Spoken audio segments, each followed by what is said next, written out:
Okay, good morning class. We are once again talking about digestion in humans, class 10th.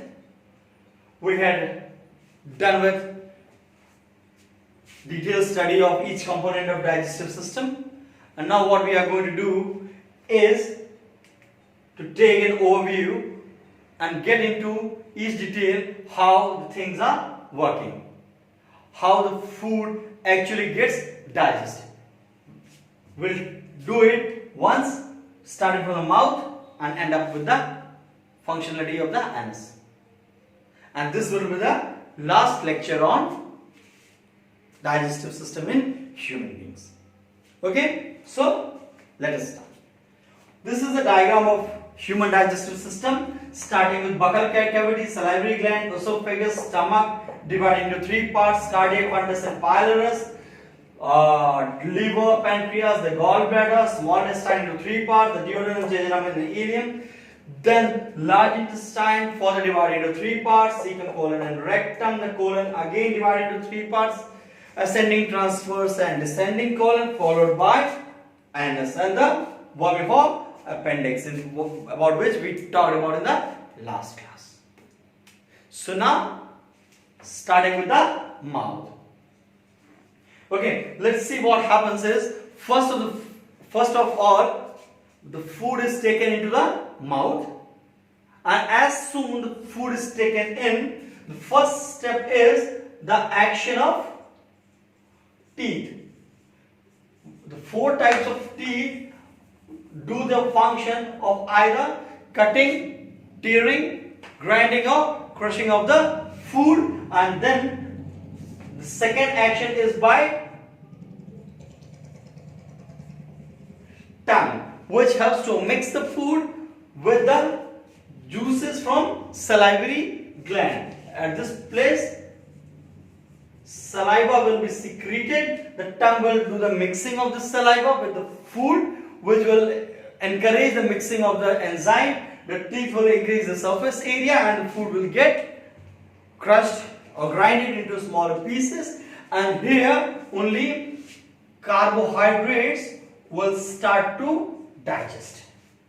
Okay, then the food will be transported from buccal cavity to the stomach with the help of esophagus by the peristaltic action. The peristalsis was the rhythmic movement of the inner walls of esophagus, which will help to swallow up the food. This food will reach into the stomach, where the food will get stored for about 2 to 3 hours, depending upon what food you have eaten, how much food you have eaten. The stomach is divided into three parts: cardiac, fundus, and pylorus, guarded by two sphincters: the esophageal sphincter and the gastric sphincter. The stomach will release gastric juice, which will consist of HCl and we are talking about the stomach now. It will release HCl, it will release mucus, and it will release the enzymes. This enzyme will be pepsinogen, further converted into pepsin with the help of HCl. The mucus will protect the walls of the stomach. The HCl will kill the bacteria, convert the medium, then pepsin, the enzyme, will act upon the food and digest the protein. Then the food will reach the small intestine, where it will add up with the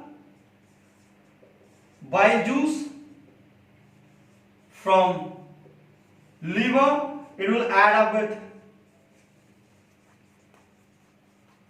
pancreatic juice from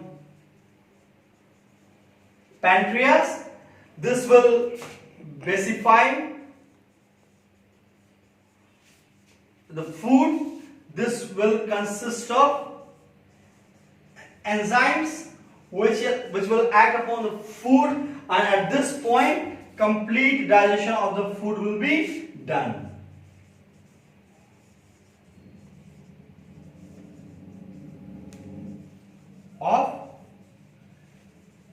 food will be done, followed by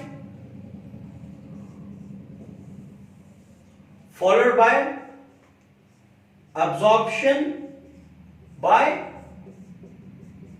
villi in small intestine. Then the food will be passed to large intestine, where the water, vitamins and minerals will be reabsorbed, and the fecal material, the waste, will be pushed down into the rectum and thrown out through the anus. The things which you need to remember in the overall summary, overall system: action of teeth, action of tongue, saliva, HCl, mucus, enzymes. The bile juice secreted by liver, pancreatic juice, its component, bile juice and its component, process of villi, and then the last is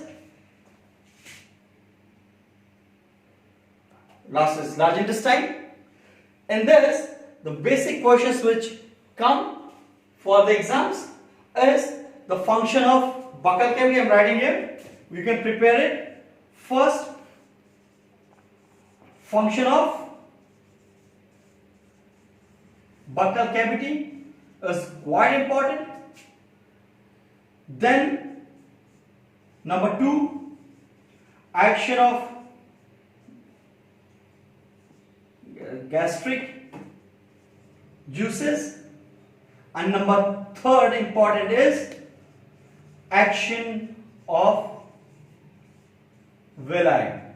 These 3 things are quite important for you, and all these things have been discussed in the last lectures. So here we finish our topic digestion in humans, and the next class we'll talk about human respiratory system, and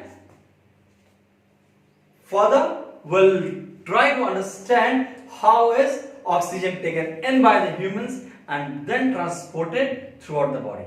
Thank you.